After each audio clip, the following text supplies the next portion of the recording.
Vous est-il déjà arrivé de vous agenouiller sur le sol froid et de demander au Seigneur, le cœur brisé, si vous deviez continuer à prier sans cesse pour cette relation qui vous épuise, ou si le moment était enfin venu de lâcher prise, de tourner le dos et de préserver votre intégrité? Parfois, le plus difficile et le plus douloureux n'est pas d'endurer la souffrance quotidienne des abus, mais plutôt de réaliser et d'accepter au plus profond de votre âme que Dieu lui-même vous dit peut-être qu'il est temps de vous éloigner définitivement de quelqu'un qui s'obstine à détruire votre être profond. Mais comment distinguer avec précision, d'un point de vue clinique, une épreuve de foi d'un avertissement clair, d'une alarme divine vous enjoignant de fuir au plus vite?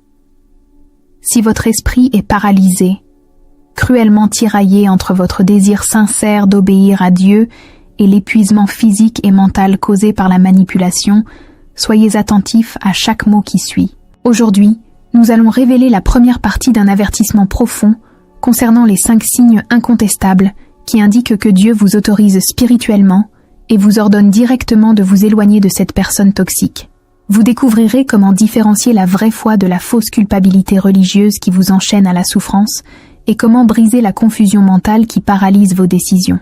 Avant d'aborder en profondeur cet avertissement spirituel qui transformera votre vision de la situation, si vous avez besoin d'y voir plus clair pour gérer les relations toxiques et vous protéger de la manipulation, aimez cette vidéo et abonnez-vous à la chaîne dès maintenant.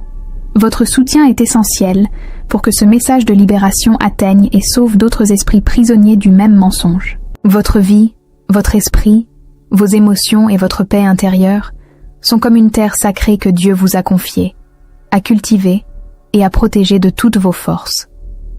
Certaines personnes que nous croisons agissent comme une eau pure. Elles nourrissent notre caractère, nous apaisent et font grandir nos aspirations. Mais d'autres se comportent comme de mauvaises herbes vénéneuses et destructrices. Elles peuvent même paraître inoffensives, amicales et charmantes au début d'une relation, mais avec le temps, elles tissent des racines silencieuses et étouffent votre paix, votre joie de vivre et votre capacité à penser clairement et logiquement. Le signe le plus alarmant que Dieu vous appelle à éradiquer cette mauvaise herbe de votre vie une fois pour toutes est la perte totale, quotidienne et constante de votre paix intérieure, accompagnée d'un état d'alerte permanent qui vous détruit physiquement et mentalement. Soyez attentifs à la profondeur de ceci, car le milieu religieux a malheureusement conditionné des milliers de personnes bien intentionnées à confondre le fait de subir des abus psychologiques pervers en prospérant dans un terreau hautement toxique. Vous n'avez pas été créé, racheté par le sang et appelé à l'existence pour vivre en captivité émotionnelle, une captivité qui se dissimule lâchement derrière des mots comme compromis, pardon ou loyauté inconditionnelle. Le signe numéro 1 est clair, douloureux et libérateur. Si la présence de cette personne vous vole la paix qui surpasse toute compréhension et sème le chaos, le doute et le désespoir dans votre esprit, Dieu vous dit d'arrêter immédiatement de normaliser la douleur, de vous libérer de cette culpabilité infondée et de vous éloigner définitivement de ce poison.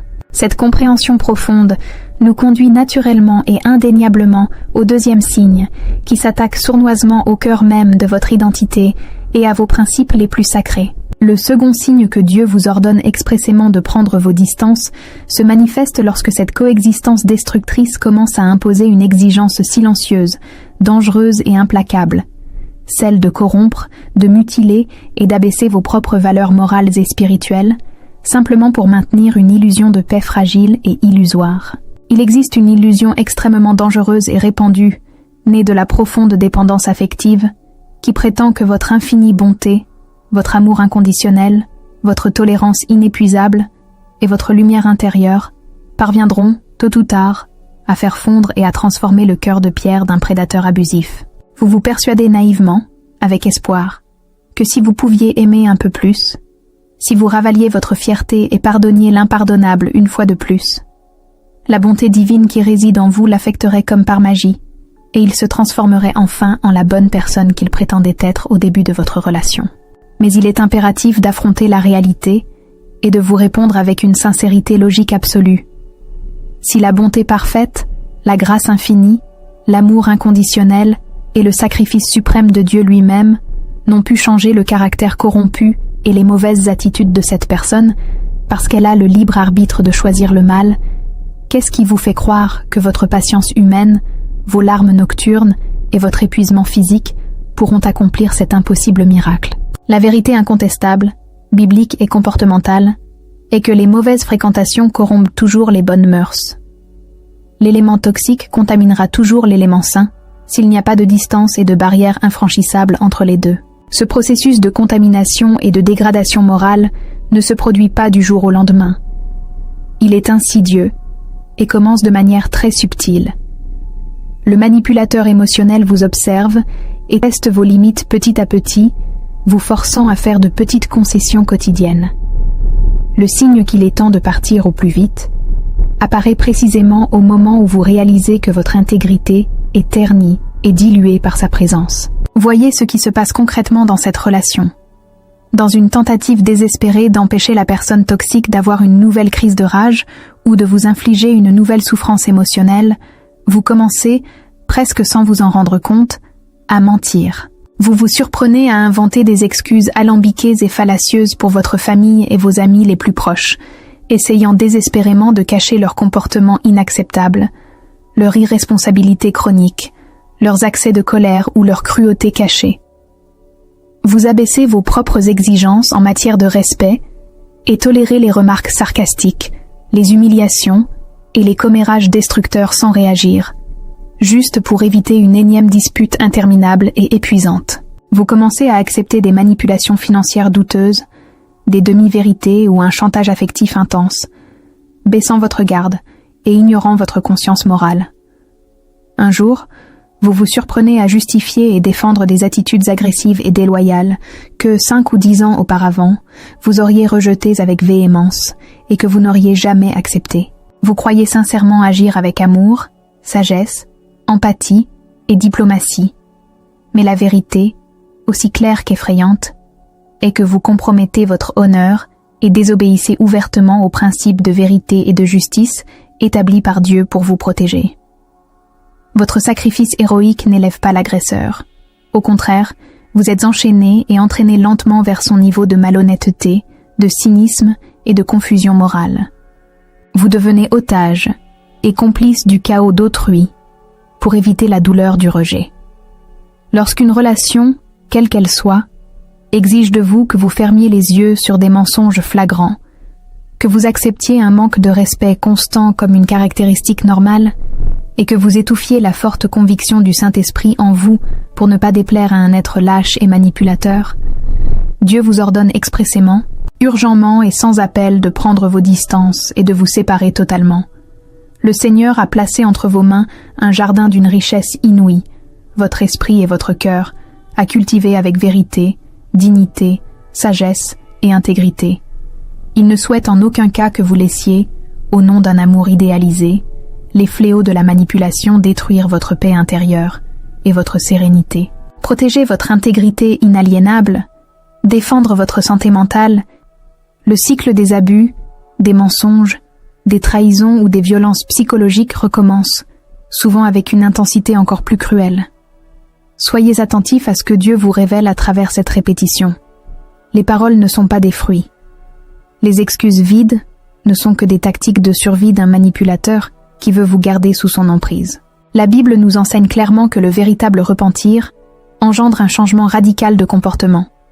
Si cette personne continue de vous poignarder dans le dos et exige ensuite que vous ne souffriez pas simplement parce qu'elle a prononcé le mot « désolé », elle ne se repent pas de la douleur qu'elle vous a infligée, elle est simplement agacée d'avoir été prise en flagrant délit ou confrontée. Le Seigneur vous ordonne de prendre vos distances lorsque la relation devient une forme d'esclavage, où vous êtes contraint de pardonner sans cesse les mêmes offenses intentionnelles à une personne qui ne souhaite absolument pas renoncer à sa propre méchanceté. Le pardon est un devoir pour les chrétiens, mais rester passif dans le rôle de victime, exposé à la violence quotidienne d'un oppresseur impénitent, est un acte de désobéissance envers la vie que Dieu vous a donnée. Et c'est précisément en tentant d'échapper à cette mentalité de victime et d'ériger des barrières protectrices que vous rencontrerez le 4e signe irréfutable et criant, indiquant que la rupture est la seule solution. Un mépris constant, une froideur et un déni total des limites essentielles que vous essayez d'établir.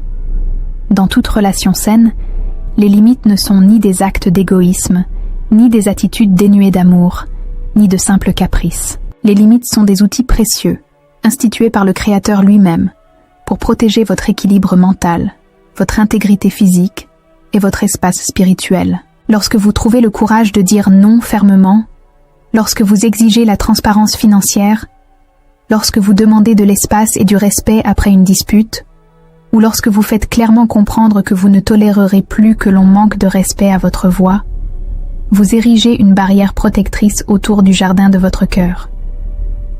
Et quelle est la réaction de la personne toxique et narcissique face à cette barrière? Elle ne la respecte pas. Elle ne la comprend pas. Elle lève les yeux au ciel avec un mépris absolu, ignore vos sentiments, prend vos demandes de respect élémentaires pour de la folie ou de l'hystérie, ou pire, utilise l'agressivité et le victimisme pour vous forcer à céder et à abattre vos barrières. L'agresseur perçoit vos limites saines comme une insulte personnelle au pouvoir et au contrôle qu'il croit exercer sur vous. Il testera vos barrières, forcera la porte, ignorera vos avertissements et piétinera votre espace sacré à maintes reprises. Lorsqu'un être humain refuse catégoriquement de respecter les limites qui protègent votre santé mentale, il ne fait pas simplement preuve d'entêtement ou de difficulté. Ce refus hostile témoigne d'une rébellion spirituelle. Le Saint-Esprit crie en vous que cette personne représente une menace réelle pour votre existence. Dieu ne vous demande pas de tenir bon et d'essayer de le convaincre de vous respecter. Le message de Dieu est un ordre d'évacuation. Éloignez-vous immédiatement de ceux qui traitent votre douleur avec moquerie et votre protection avec mépris et froideur calculée. Rester là, c'est comme laisser sa porte d'entrée grande ouverte, en sachant qu'un voleur violent rôde dans la rue. Le 5e et dernier signe que le ciel a autorisé et ordonné votre retraite stratégique est peut-être le plus épuisant de tous. Le moment précis où, manipulé par les circonstances, vous vous retrouvez contraint de porter sur vos épaules le poids et les conséquences des péchés et des manquements qui incombent exclusivement à l'agresseur. L'apôtre Paul, inspiré par Dieu, enseignait un principe d'immuabilité lorsqu'il disait que chacun doit assumer ses responsabilités avant de mourir. Mais le narcissique, éternellement irresponsable et immature, refuse d'assumer les dégâts qu'il cause lui-même. C'est alors qu'il vous transforme en son bouclier protecteur, en son amortisseur. Cela commence insidieusement, en éveillant en vous le complexe du sauveur.